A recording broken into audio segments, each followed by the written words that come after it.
My Staff connects the right people and the right companies. Fast, friendly, and focused on results. From temporary staffing to executive recruitment, the My Staff team knows Nebraska business and delivers a job done right. Are you dreading leadership retirements in the next year or so? Don't scramble. Plan ahead with Brad Jones and My Staff. They've helped dozens of companies find C-suite successors who lead with confidence. Visit mystaff.com to power your next leadership hire. Whatever your hiring need or career move, My Staff is your employment partner for a job done right. Visit mystaff.com or call 402-614-1441. Because at My Staff, we're not just recruiters, we're partners in your success story. Does this sound familiar? You get your annual renewal notice and see your premiums rising every single year. But what are you going to do? If you get quotes from other carriers, you face an uphill battle. More and more change for your people year over year. Benefits shouldn't be a once-a-year scramble. Ellerbrock Norris helps you think long-term. Long-term planning for your benefits package, long-term planning around employer retention, long-term planning around key people, and long-term planning built for cost savings. Ellerbrock Norris is here to help you build a plan that's better for the bottom line and better for the people it's protecting. Get your free benefits consultation today at ellerbrock-norris.com. To the leaders whose words set direction. And whose tone sets culture. To vision that reaches beyond the quarter. And decisions that honor the people doing the work. To leaders and leadership that is seen in action. And heard in everyday language. Cheers to HR. Cheers to HR.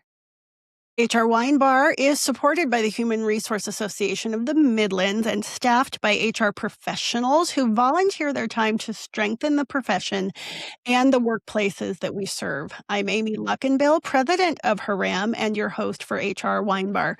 Joining me today is Jamie Mohrman, our longtime co-host and director-elect for HR Nebraska. Jamie, welcome back. Yes, thanks for having me again. And I think today's kind of a fun day. We get to not only have a great interview, but we're kind of making some changes as we restructure our HR wine bar. I think it's important as HR professionals that we practice what we preach and we talk about work-life balance.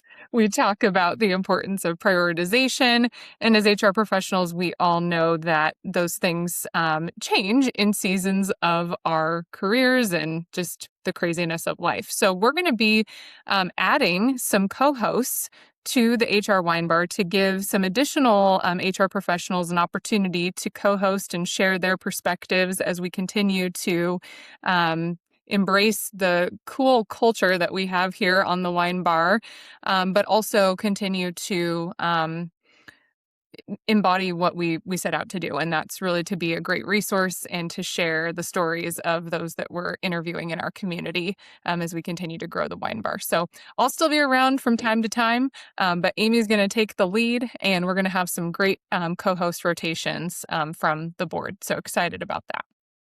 Fantastic. And Jamie, as sad as I am to not get to talk with you every couple weeks on HR Wine Bar on the regular, you are absolutely right. We go through seasons in life where things shift around and we need to be in a constant state of assessment about the flux of work and life and make sure that we're feeding ourselves so that we can then feed others. In today's episode, as part of our Language of Leadership series, we are talking about how to speak CEO, vision, voice, and veritas. We're examining how a CEO's language shapes culture, clarifies expectations, and signals what truly matters inside an organization. This conversation explores leadership not as a title, but as a daily discipline where tone, transparency, and decision-making define trust before strategy is put on paper. And today we're so fortunate to be joined by Tinashe Nash Mahupete, President and CEO of QLI, an organization that I have long been following and just so excited to hear more about all the wonderful things that you do for your residents and the community in general. So your leadership spans more than 2 decades, right, with the same organization at QLI? Yes, thanks for having me over here, Emmy and Jamie. I have been at QLI for in June, on June 26th, it will be 26 years. And so I have enjoyed my time over there. It's been a blessing. It's been a wonderful journey of myself growing there. I did not start off there as the most stellar team member. And so we'll have some conversations today about my journey and how it does shape who I am as a leader today. Wonderful. Well, we're so excited to have you. We know that you bring a grounded perspective in hearing from those around you in various interviews that you've done and just the support that you have from your team. We recognize that you have a very visible presence at QLI and are really disciplined in decision making and how that shapes the culture and builds trusts and building those relationships and the importance of that we're so excited to hear more about today and leading with purpose at every level in the organization. Looking forward to the conversation today. So the structure of HR Wine Bar, we review for all of our new listeners as well as for our guests. We are going to follow wine tasting. We're going to see it, swirl it around, check its legs. We're going to give it a sniff test, and we're going to take a few sips. And so we follow that wine tasting outline at HR Wine Bar. So first, we just kind of want to start with observation, what we're seeing, how we got to this point, and what we're seeing in the CEO HR relationship. Let's start there. Jamie, I know you have put some questions together for Nash. And I think hearing you say, almost 26 years with the organization, and I can imagine as we were just talking about seasons of our careers and seasons of life, right, that you've seen probably many, many seasons at QLI and just different roles that you've served. I'm so interested in those kind of early experiences that you had and how that taught you about, leadership and why that still matters today. Well, my journey starts at QLI as a person who had no intentions of staying at all in the organization. In 2000, April 18th, I flew from Zimbabwe, which is my native home, and got to Omaha, Nebraska. My parents sent me for better opportunities. I was going to school for environmental sciences, so I started it in Omaha as an international student studying environmental sciences, and the goal was to go back to Southern Africa, work for a non-governmental organization. And in the midst of that, I found a place that I was able to work at. And I was looking for something that I could just have hours, So one of the things was, as an international student, you had to work a lot. And so that was the only thing I was looking for as a prerequisite of a place to join. And so QLI was convenient enough with it being a 24-hour-7 place. If I was if I was going to school in the morning, I could work an evening or an overnight shift. And that was the only thing that I cared about at that time because I was in survival mode. But I landed in a very exceptional organization that saw me, that validated who I was, that I ended up seeing my own contributions as important. And I saw myself as someone who was part of something really special. And so I won't ruin the spoiler on anything else in between, but because of a lot of people who invested in me, and not just in me, it's the culture of what QLI is. And so one of the things that we have at QLI that was not something that I came up with, but was right at the core and the root of it is look at anyone that comes through our doors. I didn't come up with this, but envision them and see them as if they could be the next CEO. And I'm living proof and testament of that. I'm the third CEO since inception, which our inception is 35 years. Our founder is Dr. Kim Hogeveen, founded QLI, was there for a good chunk of it from 88 when it was still an idea, 90 when it was built, until 2011 when he decided to transition. And then our previous CEO, her name is Patricia Kearns. She came in to QLI as a physical therapist and worked and grew at QLI. She came in 2000, the same time that I came, and in 2011 became the CEO. And very, very exceptional leader. led us and transitioned in 2023, end of 23. And so since 2024, I have been blessed with leading QLI. Love that. What a great story. And I love hearing too about, just the mentorship and the importance of the people around us and that investment in us throughout. And it's obviously a testament to hearing that, the three leaders that have been at the helm have all had that same similar experience. So that's wonderful to hear. Yeah, it takes a village. It takes a village. Absolutely.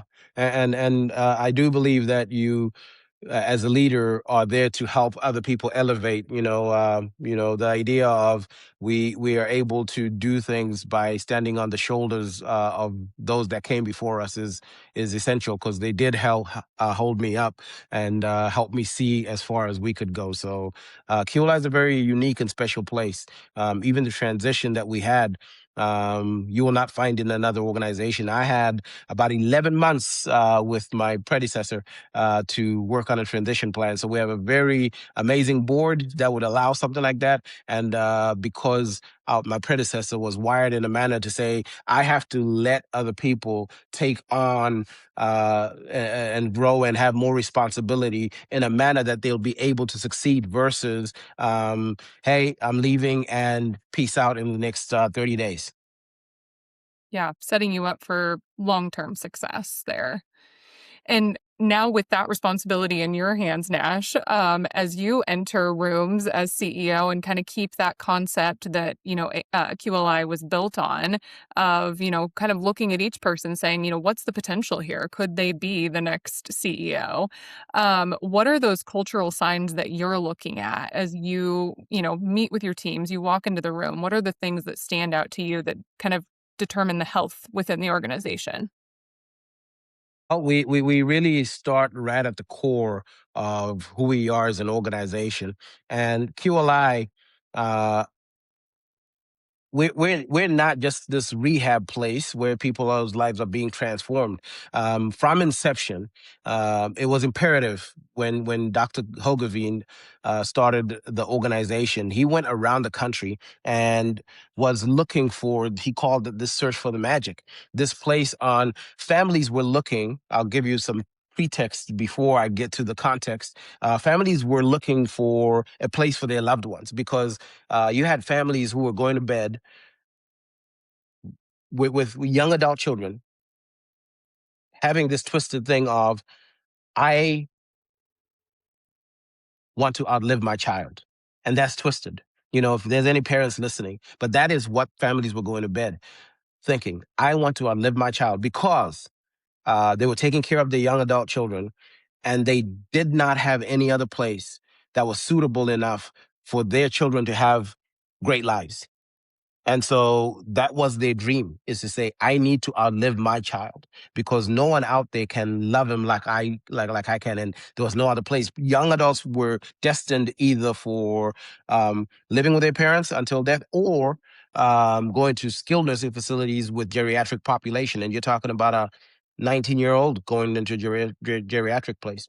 And so as part of Inception, it was a matter of let's go and see what's out there in the world. Let's go and see what we can borrow and create.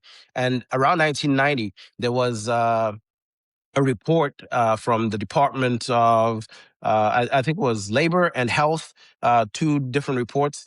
And so the Department of Health, I think, had something that had pretty much scathing report on healthcare in America, and it talked about, and maybe it's it could be replicated today. Healthcare was plagued with high turnover and low employee morale, and so instead of just saying, "Well, do we want to create something based on that?" Scrapped everything that he went and looked for, and worked with local leaders in Omaha.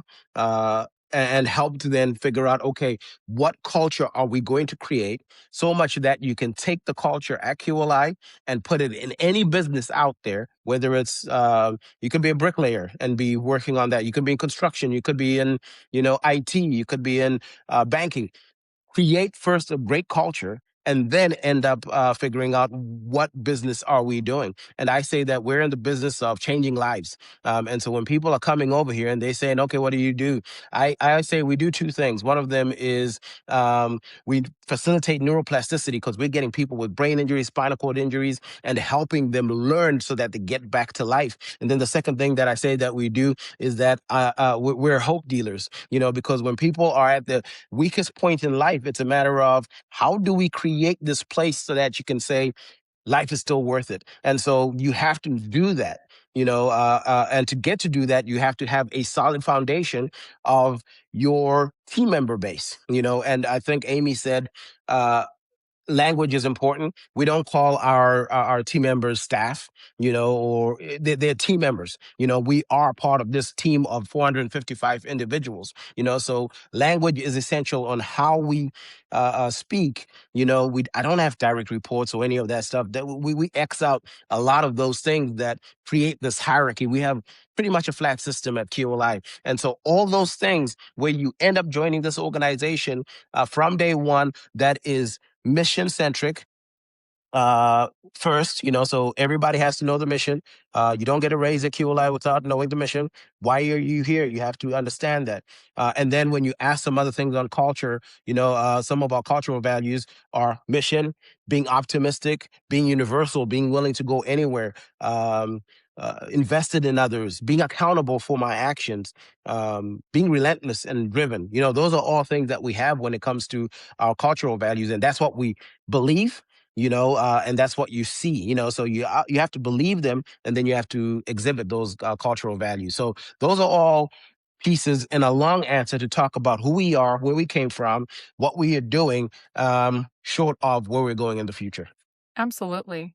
And I think answers that question so greatly in terms of when we think about the health of the organization, the people within it, right, determine that health. And if they're looking at their role as more than just the job title or the functions and tasks that they perform each day, but they're looking at this greater thing that they get to be a part of, this mission that they get to, help better the lives of these individuals and their families every single day. I can only imagine how much that increases job satisfaction and just the output and outcomes of the work they're doing as well. It does. It does. Yeah. I love that. I wonder, Nash, for those of us who are maybe working in industries where the mission is not so present and obvious. I mean, the meaning just specifically around the population that you serve is so deep, right? And folks who are maybe working in, retail or, Jamie and I both have backgrounds in construction or maybe IT infrastructure where you don't maybe even have a client-facing role. It can sometimes be a little harder to attach to the meaning. So I'm curious if you have any insight or suggestions or some things to kind of bring the rest of us along that don't have that obvious mission, on how we can keep people and mission kind of at the forefront of our minds and how HR can help strengthen that. Any No, thoughts? that's a good question. Um, I consider that everyone is a leader, so I don't care where you're at I don't care if you're picking up papers and putting them in the trash and, cleaning bathrooms. You are a leader. Are you a difference maker? Are you there to impact people and help things and leaving things better than you found them? You are a leader. And so the idea of mission, um, and who leaders are then responsible for creating this sense of connecting what everyone is doing to a greater good and something bigger than themselves. There's this analogy of the three masons, that you've probably heard, where a person going by sees some bricklayers working on something, and he asks the first one, what are you doing? And he's like, I'm putting bricks up and just moving them one after the other, and by the end of the day, I'll go home. The second one looks and says, "Okay, what are you doing?" And the second one says, "I'm building a wall." And the third one, he asks, and they say, and they look back with glory, and this wall that's coming up, and they go and they say, "I am building something great. I am building a chapel. I'm building something that people will come and adore from many places around the world, but I am doing something that is amazing." So they see the glory of what they're doing, even when it comes to something that might be tedious or just menial in other people's eyes. So it takes people to frame and reframe what a task is and make it something that is greater. Because everything that we're doing in this world is hopefully for a purpose and on purpose. So I think it's not. I believe that it is important for leaders to constantly show people what they're doing and how it connects to pretty much society in general. Yeah, I like that you stretched it out not just to what it means to the rest of the company, but to what it means to society, because that is a uh, social commentary from my soapbox. I guess that is one of our hurdles societally, that we don't connect our work to the wider communities in which we live as well as we could and should. So from a CEO suite perspective, there I can hear a lot of passion and compassion in the things that you say, and great leadership and great visioning. And so when we then dive into more of kind of the strategic business sense of what we're doing, can you talk a little bit about how QLI's mission is, it demands compassion, but also, again, because of the populations you work with and working with medically sensitive people, right? There's a level of performance and accountability there, that there's a dual demand, and I wonder how that language development and that visioning carries over then into performance. We try to keep things very simple, Amy. We keep it very simple. Back again to the origin story of QLI. You know, we ask our team members. If you want to know if you're doing something and want to have something from a decision making perspective, just look at the mission. And see if what you want to make a decision on aligns with the mission. The other thing is, when you're working with the person, just ask yourself, if it were your loved one, how would you want them treated? We're all humans, and we all have, this piece of, if you take yourself out of everything that's happening, and you try to then put the piece of, if it were your loved one in that situation, having a difficult moment, whatever is going on that you're trying to, when you're saying compassion and performance, how would you want them treated? And you will find even people that are not. I'm not a healthcare person by background. I came from, Zimbabwe, and I was just like, I'm just going to school for environmental sciences. But I do have loved ones. I do have a family. I did help care for my grandmother after she had a stroke. And that was something that is a matter of, if it were your grandmother right here, if it were your aunt, if it were your son, how would you want that person treated? And that's the simplicity of what we do. We can try and complicate things, but just try and align what you're doing with maybe something that is core to the work that you have in the organization, and decisions become a little clearer. Sometimes we can make things complex and uh, um, try and get down to the bottom of ROI and try and figure out matrices and w- i- just cut that out and just make it as simple as you can. Simplicity is best. I love how, the reliance in your response is not on like a metric or something that so often our society, we want the numbers and the narrative and all the things, and what I hear you saying, and please correct me if I'm wrong, is like, what feels right now to you? Do that next right thing. And I think to your point, we do, show me the matrices, show me the matrices. We know what feels right. We're checking in with the numbers. Yes, that's fine, but do the next right thing. I wonder if, from a staffing and performance system, like what I hear in that is being a good human, right? And those aren't necessarily things that we can train into human beings until they've been with us long enough to reap the benefits of being treated well. Right? Until they see that demonstrated over a course of time and go, "This is the way we do the next right thing." So can you talk a little bit about talent development and if there are any kind of formal structures around bringing those elements out of people? We have a lot of things that we do at QLI internally, but also using resources outside of QLI. If you're talking about skill development, we do have a department which Kylie, Jen, and two at QLI are a big part of. Even when it comes to just the part of onboarding, we consider our onboarding process about 6 months. And you're talking about somebody who's going to be um, delivering care. And sometimes we go down to the part of we will make sure to simplify certain things.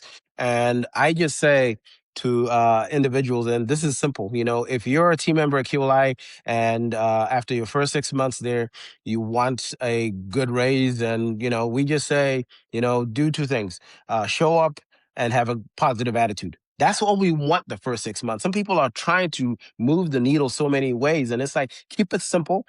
And then again, because we come from an education model, so the idea of understanding learning, this idea of neuroplasticity, we're getting people from all different backgrounds. You're getting some kid from Zimbabwe who has got this funny accent and has to figure out how to learn and apply what he's learned, what he's learned over there. And you have to connect with that person and say, where are you coming from? Let me understand with what we have as a mission, how you need to get there. You have to individualize those processes for individuals so that you don't have this one size fits all. We're all coming from different backgrounds. We have different experiences. And so the idea of learning, you have to, because we use this educational model. We don't have this medical model of just this is how we treat individuals. You have to understand who that person is, understanding what the outcome should be, and then figure out, how to get there. If you're thinking about it from a school piece, it would be almost like having this individualized education plan or IEP, where it's a matter of, let me connect with you and help you. And so our leaders who are responsible for that person that's been onboarded are connecting with that person and then figuring out, okay, here's some 3 skills that would make this person shine. Here's some 3 ways that they are doing already exceptional at that. Have you keep doing these things that you're great at, and then let's have you sharpen up these 3 things that you have to work on. We also have, I believe that I'm not the best leader for everyone, but we have 455 people deep at QLI. We can link you with another person who will be a better match for you. Not only because that person is your supervisor doesn't mean that you have to work with them. So we have this ability to cross-pollinate and have the best hybrids that you get out of those processes, because you're working with somebody from a physical therapist, working with somebody from a facilities team, and figuring out, okay, how do we get better together? Because that's one of the things that we talk about as part of our leadership actions is we believe we're better together. So there has to be this idea of collaboration to understand how we become this one unified force and presence. There's a reason why QLI has been 8 out of 8 times the best places to work in Omaha, because we're not siloed. We're one community, one team. That's another thing that we always talk about. So I can go on and on about the things that we do, but I'll stop there. I love that your environmental scientist was coming out there in cross-pollination and hybrids. I was like, "Well done." I'm also African, so you'll have a lot of animal analogies from me. Oh, love that. Yes. Okay. Well, Nash, we're going to take just a super quick pause for our listeners. This is the time when our sponsors get a moment to talk about their strategic advisement for the HR space. So please, if you're listening out there, remember that these are the folks who make it possible for us to bring you HR Wine Bar. Just let it breathe. We will be When right you're back. managing an HR department, you're often the bearer of bad news. Rising costs, employee turnover, cultural complaints, key people not feeling appreciated, compliance concerns, and so much more. It's time to change the conversation. It's time to deliver real results to your leadership team. It's time to think more broadly. It's time you meet with Ellerbrock Norris. Ellerbrock Norris will help you think differently about the benefits world and be your advocate to broader risk management across your organization. After one meeting, your team will walk away knowing how one or two small changes can create amazing ripple effects across your entire company. Set up your free risk consultation today at ellerbrock-norris.com. My Staff connects the right people and the right companies. Fast, friendly, and focused on results. From temporary staffing to executive recruitment, the My Staff team knows Nebraska business and delivers a job done right. When it comes to corporate staffing, Stephanie Todd gets it done. She's been in your seat as a talent acquisition specialist, HR generalist, and business partner, and now she's putting that experience to work for you. Email Stephanie at mystaff.com today.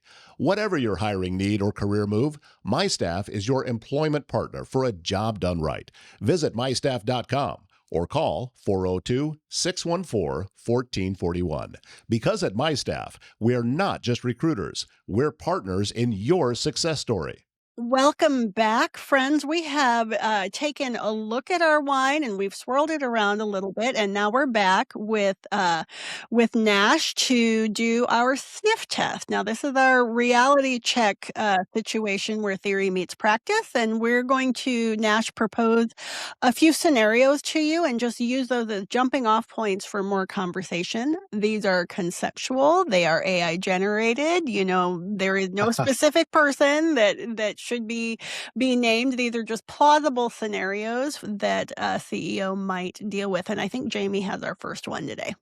I do. And I think it's really relevant to what we were talking about kind of in this first half as Nash was explaining kind of his leadership style and QLI's stance on that. And so this scenario is talking about you have a new department head who is technically competent, but struggles to connect with team members. Turnover starts to rise, and we have to figure something out. So what would you say in that scenario? How would you kind of diagnose or put the team on it to diagnose whether this is a skill gap, a cultural misalignment? How would you go about addressing that with your team? That is a good question. And I get great pause because lots of times it is a matter of asking questions. Um, there's this analogy of, or comparison of leadership to scouting versus soldiering, and so you don't start fighting a battle until you actually know what exactly you're facing. And so this is a very good space for us to dig deeper. That's one of our leadership actions at QLI. For you to get an understanding, and I think that's essential. Seek to understand before you seek to be understood. And so taking some pause and trying to figure out, I know when you hear the idea of turnover and things happening, you can be reactive. What you want to be is responsive, not reactive, because we all know what reactors do: nuclear, physics, all that stuff. Boom. You don't want to be a reactor. You want to be responsive. And so the response to that is hopefully connecting with that leader and trying to find out what's going on, and what's happening. It could be a myriad of things. I think we have this in our minds settled, already, that team members leave not an organization, but their leaders, or their supervisors. And you can go in with that and just be blind to so many other factors and blame it on a person. So accountability is one of the values that we have. And so I'm sure that if we had a leader in that space, there would be a little bit of accountability to say, here's what I believe I could have done better to prevent this. The other piece is we do have exit interviews, and so Part of the process is getting an understanding of what's going on there, and people can be, when they're leaving, very direct as to why.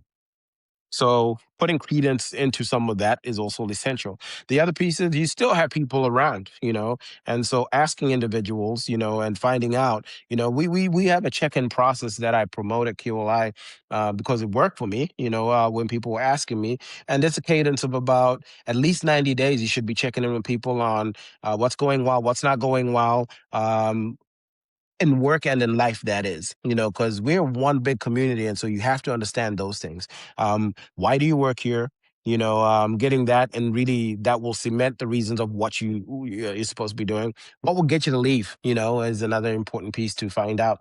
And so getting those pieces of information is critical. But then when people also see that you constantly are asking, what's going well on your team or not, tell me about your supervisor, tell me about how things are going over there. So it's a lot of, like I said, digging deeper to find out what's happening and get to a point where you can make some of the right decision. So that was a loaded Great. question, but it's really time to ask questions of yourself, and also understanding that everything as the CEO is your responsibility at the end of the day. So you might have some leaders maybe who are maybe in the wrong place, maybe doing the wrong thing, or you might have the wrong fits when it comes to, did you hire the wrong people in the first place?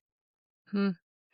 Yeah, I love this theme that you've kind of shared throughout your responses of meeting people where they're at and then taking that information to really uncover, pull back the layers, figure out what's going on. Because, like you said, so many times there's something completely unrelated or something they're unaware of or whatever the case is. So that's music to HR's ears that you're willing to have those conversations and dig a little We, deeper.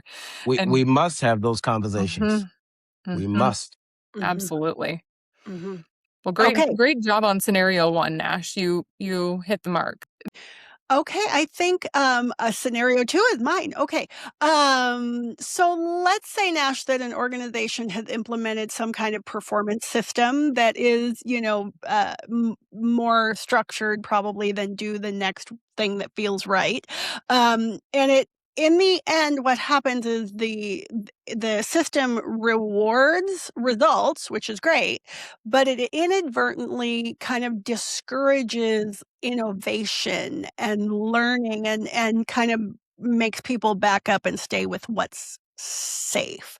I wonder if you have any thoughts there about, leadership intentions versus outcomes and the split that happens there, and what you might say, do, or ask from your HR leader to help pull things back to the intended direction. All decisions at some point, can be assessed and should be assessed from, are they having the desired outcome of what you wanted? I don't believe in making decisions unilaterally. I believe in a team of leaders approach. That's another piece that we talk about at QLI, this collaborative team of leaders. It's not my problem, it's our problem. And so, as you have a decision made, we made a decision, so it's easy to go back and say, is the decision, at least within our organization, is the decision something that we are still happy with and figuring out on the intended outcomes, or does it have some unintended consequences? And so it's not also HR's job at QLI. So when I said team of leaders, this morning we were all talking about recruiting on our executive leadership team. It starts there. We have a very lean HR team. If you're talking about hiring and recruiting, we have Tasia and Natalia. That's who works on that team. Payroll, Amy. Kylie oversees that role.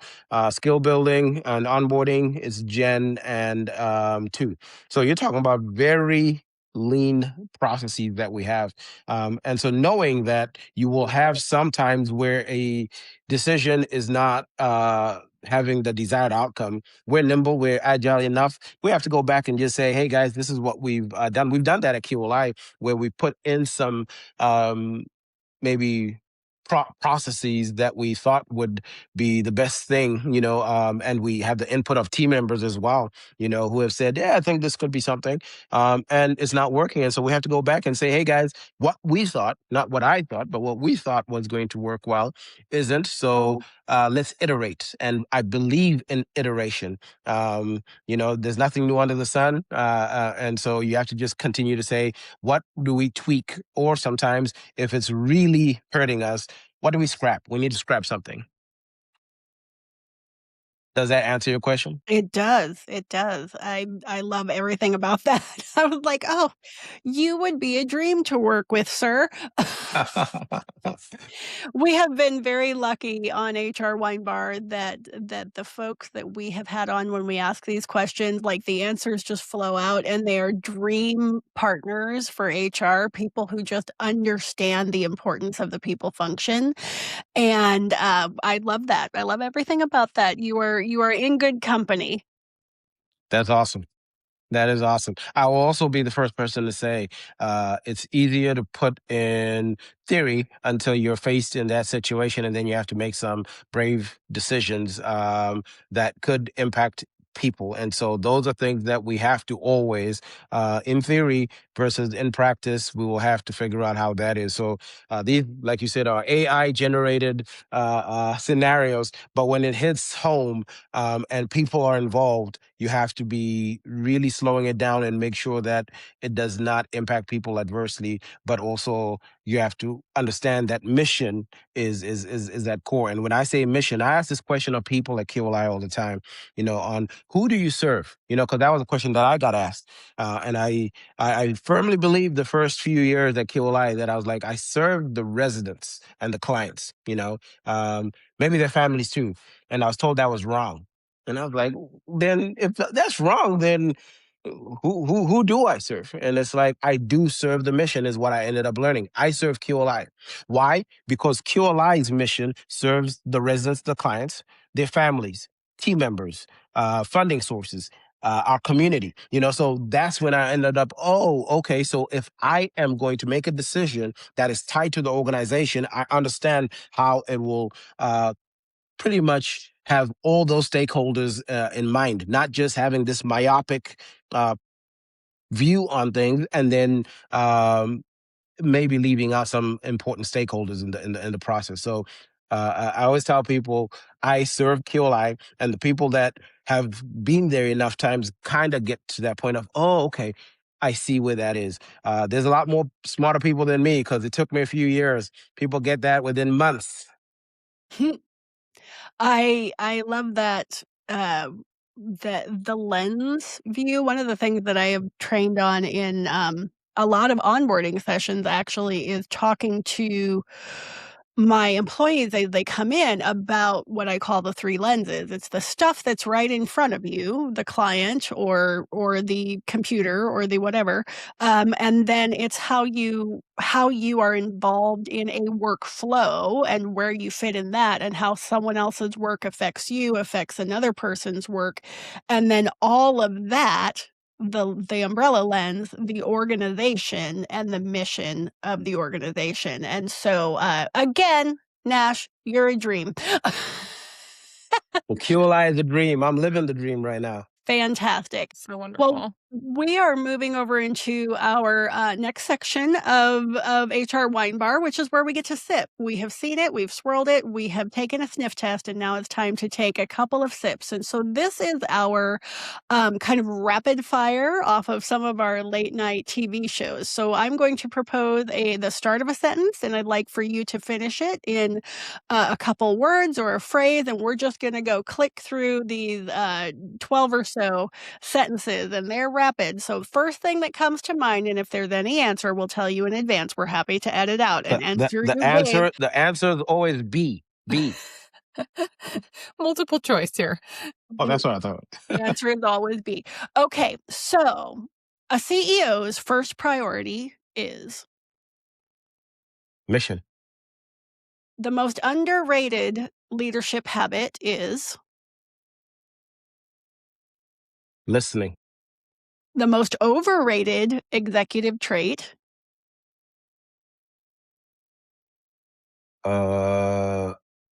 Skill. Speaking. Yeah. Speaking skill. Cultural alignment starts with The leader. trust is built by Truth. trust is lost by Opaqueness. executive empathy looks like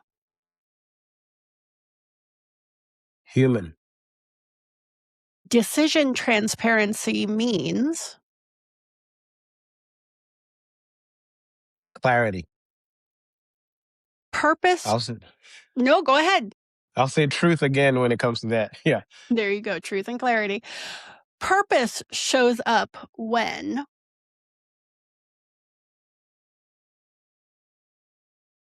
One word? or praise. Oh, okay. Purpose Purpose shows shows up when when meaning meets hope. I love that. I love that. And that's where we're going to end our sips, where meaning meets hope. That is fantastic.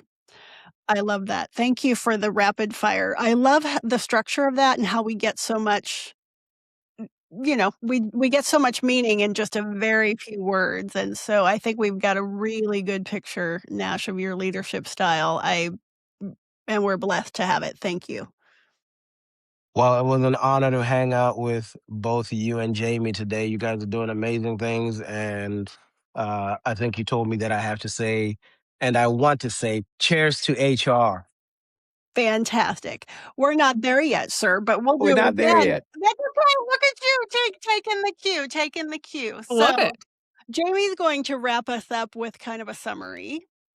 Yeah, we're going to let you off the hot seat, Nash, so you don't have to come up with any more responses, even though we could sit here and probably talk all day, because that was wonderful to hear. But we do a wine flight at the end. So if you imagine you're at your tasting and you've got your wines out in front of you and you've got your sweet all the way to your dry, we talk about the sweet being kind of maybe more of that traditional leadership style. We talk about maybe our strategy, our KPIs, our goals, things like that are more traditional. But you've taken us on a whole journey to the opposite end of our flight, where we have things like cultural language and mission at the forefront of everything, and serving those that are around us, not only in the facility that we're in, but also in our community and beyond, and the families there too. So we appreciate that opportunity to hear your perspective today so much, and really putting that mission and relationship and clarity at the forefront of everything you do. Well, it was an honor and pleasure, like I said. Thank you very much for the time today.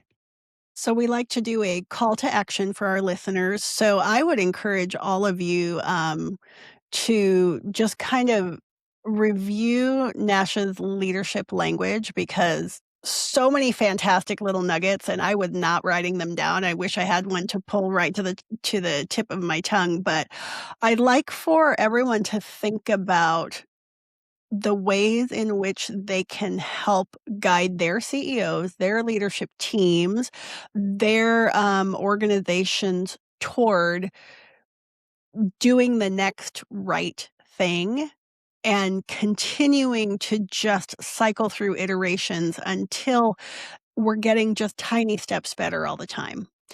I think that's where we're going. So I'm going to challenge for our call to action for folks to do that. Our next episode is part 2 of the language of leadership, where we have Tara Wisdom in the CFO hot seat. And so please come back and hear that episode next. We do need to thank everyone who's involved with this episode of HR Wine Bar. Thank you to Nash for joining us today. Thank you to the Human Resource Association of the Midlands, our main supporting organization, our sponsors, and you, our listeners. And a special thank you today to Jamie Mohrman, who has served as co-host admirably and with verve and aplomb for so many episodes. We thank you for your commitment to this platform and to Haram and our membership en masse. And so we are sad to not see you for every episode, but delighted that you will be back in the hot seat very soon as co-host. So to the CEOs who understand that language builds culture. And to the leaders who align their words with their impact. Cheers to HR. Cheers to HR. Cheers to HR. Well done, sir. Yay! And Tara Wisdom is actually a board member at QLI, so you guys are getting a double dose of QLI. She's amazing. Fantastic. That tracks. I was just thinking that. I'm like, well, that all makes sense now. That all makes sense because she is equally lovely. So join us She's next amazing. time for Tara Wisdom. Thank you, Nash. Take care. My Staff connects the right people and the right companies, fast, friendly, and focused on results. From temporary staffing to executive recruitment, the My Staff team knows Nebraska business and delivers a job done right.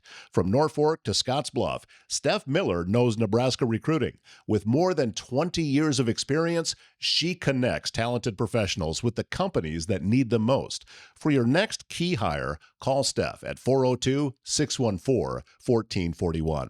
Whatever your hiring need or career move, My Staff is your employment partner for a job done right. Visit mystaff.com or call 402-614-1441. Because at My Staff, we're not just recruiters, we're partners in your success story. Thinking about self-funded health insurance? Every HR department must go through the process at some point. You're sitting there with 25, 50, maybe 100 employees, staring at a renewal notice of 15%, wondering how you can better control your program. Ellerbrock Norris is there to help. If you're in a fully insured or level-funded plan today, it may be time to look at self-funded options. The team at Ellerbrock can walk you through how to contain any unexpected costs, how to gain better control of your pricing, and how to reinvest those savings back into your plan to ultimately take care of your people. Set up your free benefits consultation at ellerbrock-norris.com today to better protect your purpose. HR